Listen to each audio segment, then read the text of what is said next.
2025년 2월 16일입니다. 이틀 동안 이천에서 쉬고 오늘 아침에 와서 계속 교환, 강의 PPT 교환 만들었습니다. 연세대학교 미래캠퍼스 그래서 경찰행정학하고 사회학 개론 꽤 강의 안 한 지 한 4년 됐죠. 근데 이것도 쉽지 않네요. 그래도 이제 변화된 아니면 그래도 아무리 강사라 하더라도 그래도 좀 제대로 좀 걸 가르쳐 줘야 되니까 만만치 않네요. 일단 나이가 든다는 거는 속도가 예전에 비해서 빨리빨리 못한다는 거죠. 그래도 예전에 비해서 80% 정도 되는 것 같습니다. 꾸준히 해야죠. 자, 이거 PPT 마치고 방송 유튜브 방송 시작하려고 할 때 배우 김새로운 씨의 사망 소식이 들렸습니다. 경찰에서는 범죄 혐의점이 없다. 그 얘기는 아시다시피 자살 얘기를 돌려서 하는 건데, 근데 아직 모르죠.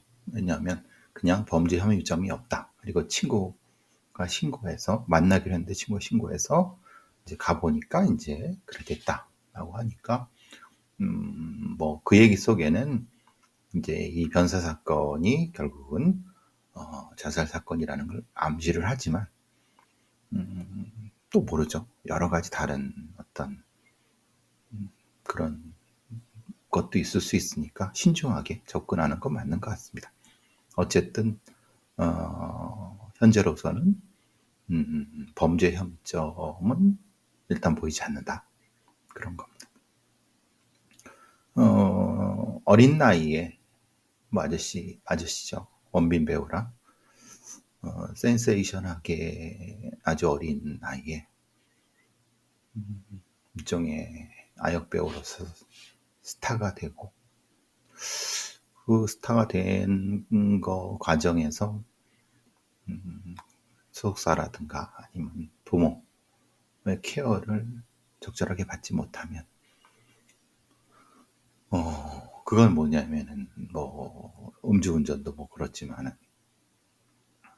실제로 아역 배우 출신들 중에서 또 어른이 돼서도 꾸준히 잘하는 경우도 있습니다. 아시다시피 안성기 씨를 필두로 해갖고 여러 물론 근데 그렇지 않은 경우도 있죠. 그걸 꼭 인간의 운명이라고 재수 없고 이런 거 재수가 없어서 이런 것보다는 아무래도 이런 거죠. 그 아역 배우가 돼서 스타가 돼서 그럼 돈을 많이 벌게 되고 근데 그 돈을 부모라든가 아니면 그 이름 관리하는 사람들이 다 탕진하고 빼돌렸어. 근데 이제 문제는 김수련 씨 같은 경우는 자기가 무슨 어디 커피숍 알바도 해고 그랬다라고. 그러니까 생활고까지는 아니어도 지금까지 번 돈이 실제로는 보장 아니면 어떤 그렇게 되면은 아시다시피 이 소속사도 손을 놓을 수밖에 없죠. 근데 결국은 뭘 준비를 하고 뭘 배운다든가 이러면서 학교를 다니고 그러면서 착실히 어떤 어른 배우로서의 그런 걸 해야 되지만 그런 것이 준비가 안 되는 그 상태라고 하면 이제 마약이나 술이나 아니면 나쁜 친구들하고 어울리고 그러면 결국은 구설에 오르게 되고 그러다 보면 돈이 필요하면 또 안 좋은 길에 빠지게 되고 그러다 다시 또 술 마시고 그러다 또 음주운전 이 경우처럼 이런 상황이 되고 글쎄요 어떤 건지 모르겠습니다. 오늘 TV조선인지 박모 씨에 대해서 장자연 사건 관련돼 갖고 MBC PD 수첩이 방 씨에 대해서 손해배상 3천만 원인가 뭐. 예를 들면 장자연 씨처럼 뭔가 성상납 관련된 안 줘. 그런 쪽으로 풀리는 아역 배우들도 덜어 있다고 들었고, 또 아역 배우면 그렇겠습니까? B급 배우들, 뭐 단역 배우들이 또 이런 마수에 걸리고 이런 경우도 있는데, 어쨌든 김세론 씨가 어떻게 돌아가셨는지는 아직 밝혀진 건 없습니다만, 적지 않게 힘들었을 거란 생각을 하고,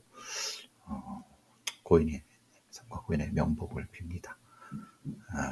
사실 이게 약간 그런 부분들이 있죠. 지금 하늘이 사건도 그렇고 사람이 죽고 그러는 것을 보면은 자살 관련된 부분도 상대적으로 늘어난다고 하더라고요. 어쨌든 그래서 이게 진짜 뭐 아역 배우에서 성인 배우로 넘어갈 때의 그 관리라든가 케어의 문제인지 아니면 실제로 그냥 전적으로 개인의 문제인지는 아직 모르겠지만, 어쨌든 안타까운 마음에 한 말씀 드려봤습니다. 하늘이 사건을 거치면서 이제 결국은 제가 우려했던 바가 나타나네요. 하늘이법이 시동 걸렸는데 의사들은 우려 목소리 냈다라고 하는 겁니다. 사실 그렇습니다. 그러니까 의사 단체나 의사들이 질환하는 거는 이해합니다. 사실 이게 우울증, 뭐 정신병, 뭐 이런 부분, 그런 부분에 의해서 이 범죄가 벌어졌다 만으로 볼 수는 없는 거죠. 왜냐하면 저도 계속 말씀드렸지만은 우울증이라는 것 자체는 그것의 시작점일 뿐이다. 그 시작점에서 제대로 된 케어가 안 돼 있고, 그 제대로 된 케어가 안 된 상태에서 더 악화됐는데, 그게 악화된 것이 어느 쪽인지 모른다. 그게 조현병일 수도 있고 다른 것일 수도 있다. 결국은 그거를 체크해서 찾아내서 치료를 하든 아니면 교직에서 약간 배제시키든, 그러니까 위험한 상태에 있는 아이들로부터 이거는 시스템의 문제다. 그 시스템이 작동이 안 된 거 아니야? 아니면 시스템이 없는 거냐? 이런 문제의 결국은 이건데, 이제 의사단체나 의사들은 지금 방방 뜨는 건 그런 거죠. 아무래도 우려하는 것은 앞에 이 사람이 우울증 때문에 그런 범죄를 했을 거라고 하는 것으로 인해서 말하자면, 우울증으로 인해서 이제 뭔가 그러면 우울증을 앓고 있는 사람들이 오히려 치료를 안 받고 오히려 더 낙인이 찍힌다. 틀린 말 아닙니다. 근데 이제 그 과정에서 그 사람의 휴직과 복직의 소견서를 써준 사람의 부분에 대해서는 그런 얘기도 하죠. 맞습니다. 말하자면 그 사람이 써준 소견서로 휴직을 했고 복직을 했다. 근데 그 진단서가 의학적 판단을 얘기하는데, 그냥 그것만 가지고 이렇게 했다고 해서 그 사람한테 책임을 물을 수 있느냐? 저는 책임을 물어야 된다고 하는 것은, 왜냐? 그 사람이 이전에 이만큼 왔다 갔다 하면서 위험했고 폭력적인 걸 보였고 그렇게 됐다고 보면 분명히 이것은 자기가 이것이 진단서를 왜 요구하는지를 뻔히 알고, 왜냐하면 휴직할 때도 써줬으니까.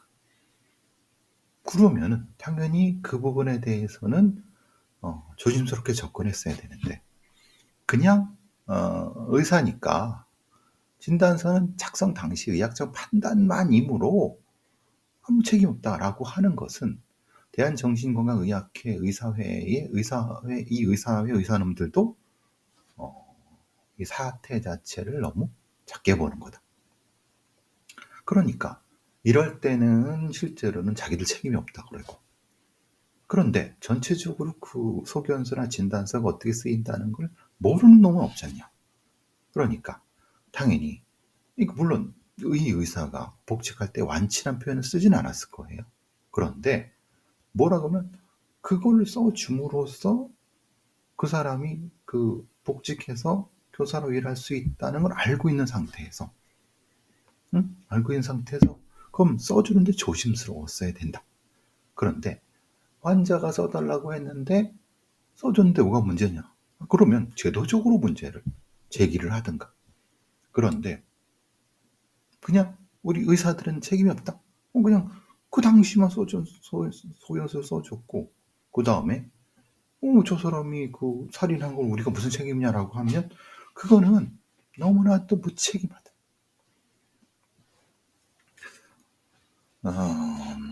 자, 다시 한번 생각해 봅시다. 김태구라고 하는 의사협회 회장이 이런 얘기를 했어요.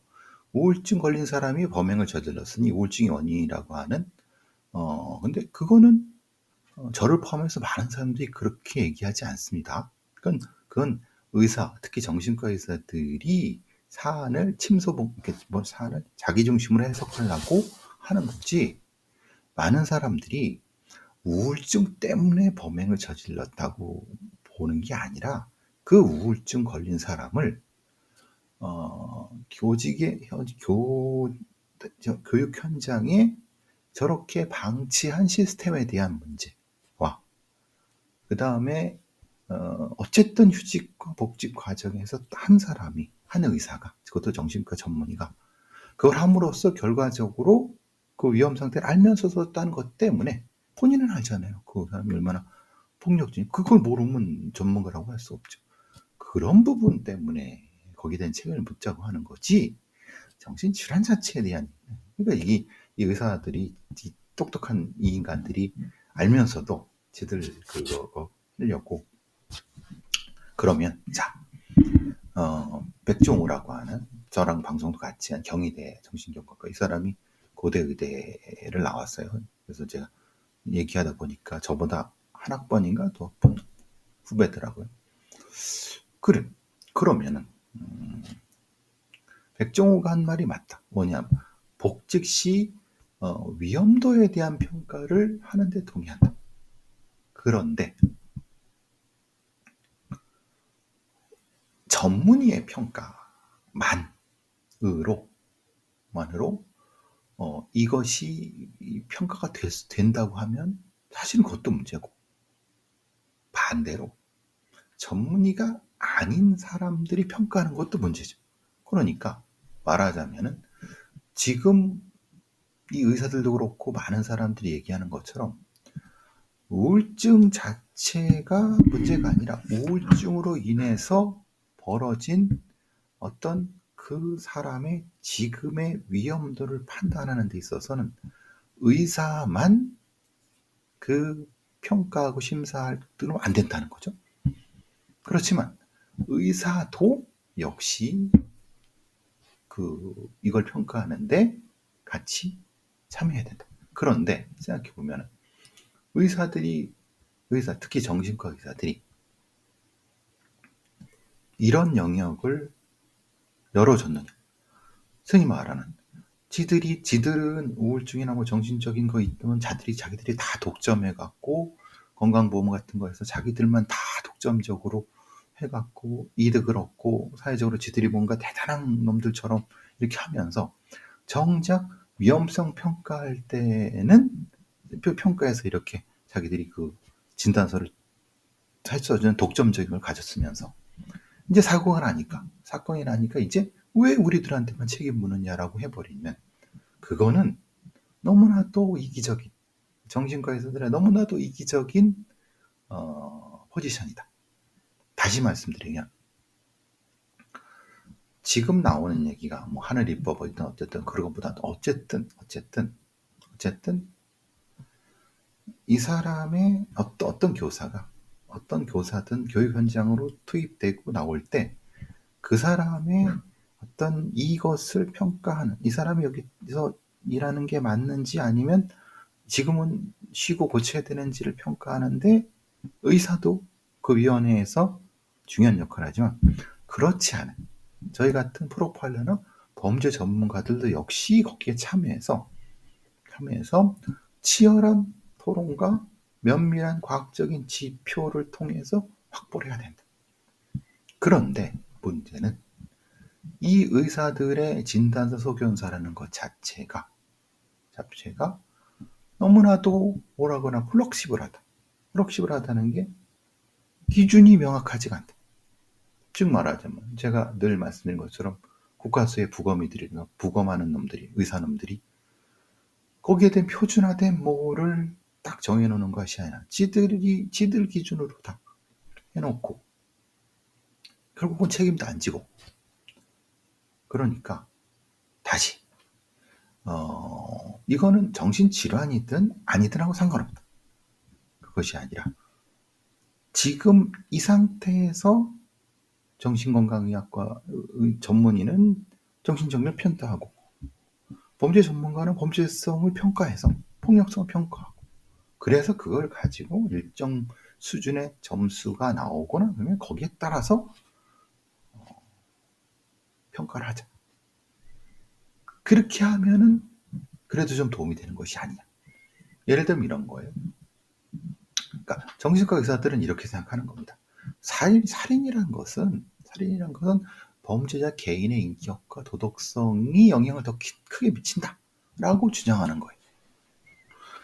그런데 그 범죄자 개인의 인격과 도덕성이라고 하는 것이 정신적으로 질환을 가진 사람과 결합될 때 더 위험한 어떤 것을 미칠 수 있다는 것은 우리가 학적으로 안단 말이에요. 그러니까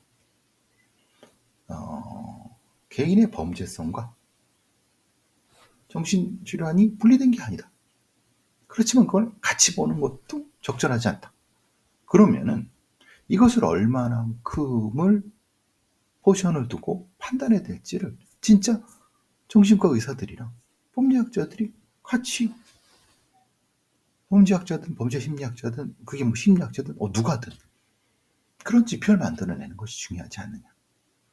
그리고 과거에 어떤 병을 가진 것이 의미가 없다. 그럼 그 의미 없는 걸 좀 점수를 낮추면 되는 거고. 그러니까 이제 이 부분이 지금 얘기가 되지 않으니까 실제로 뭐 교육부라든가 아니면은 뭐 어디 그 정치권에서도 이런 얘기를 쭉 하는 게 그런 겁니다. 교원 임용 전후에 정신질환 검사를 의무화하고 이렇게 한다고 하는데, 정신질환 검사를 의무화하는 것이 아니라 교원 임용 전후에 할 때 그때의 범죄성과 정신질환을 동시에 보는 그 지표를 통해서 거기에서 한번 걸러내는, 즉 정신질환 검사가 중요한 것이 아니라 그 당시의 위험성을 따져야 된다는 거예요. 그러니까 아직도 이 정부의 이 교육부 놈들이라든가 정치인 놈들은 이 정신질환과 범죄 폭력성의 그 부분을 구분을 잘 못하는 거예요. 당연히 정신질환을 가진 사람들은 교사가 되면 안 되죠. 그죠? 당연히 아픈 사람이니까. 생각해보세요. 아니, 아픈 사람이 사실 암 걸린 사람이라든가 아니면 어디 뭐 이렇게 다른 뇌질환 걸린 사람들도 똑같습니다. 교사가 안 되잖아요. 돼도 제한적으로 똑같은 겁니다. 정신질환을 가진 사람 당연히 똑같은 기준인 거예요. 근데 우리가 여기서 따져야 되는 건 정신질환만 약하게 가지고 있는데, 약하게. 근데 사실은 범죄성과 이것이 더 이런 사람을 지금 걸러내야 된다는 거잖아요. 정신과에서도 그런 소리 하는 거고. 지금 이 하늘이 사건, 하늘이를 공격했던, 살인했던 그 여자도 진짜 정신질환 때문에 그런 것인지 아니면 그것이 다른 어떤 연결되는지 모른단 말이에요. 근데 이거를 그냥 정신질환만 찢으면 이게 말이 안 된다. 그러니까 아직도 문제의 본질을 모르는 놈들. 그럼 당연히, 근데 다시 말씀드립니다. 이거는 의사놈들, 정신과 의사놈들이 건강보험 이런 거에 대한 부분 때문에 놓지 않으려고 하는 자신들의 어떤 권한. 이걸 제대로 엄격하게 제대로 설명하고 제대로 평가해야 되는데 아직도 이들은 이걸 가지고 장난질 치는 것 같아요.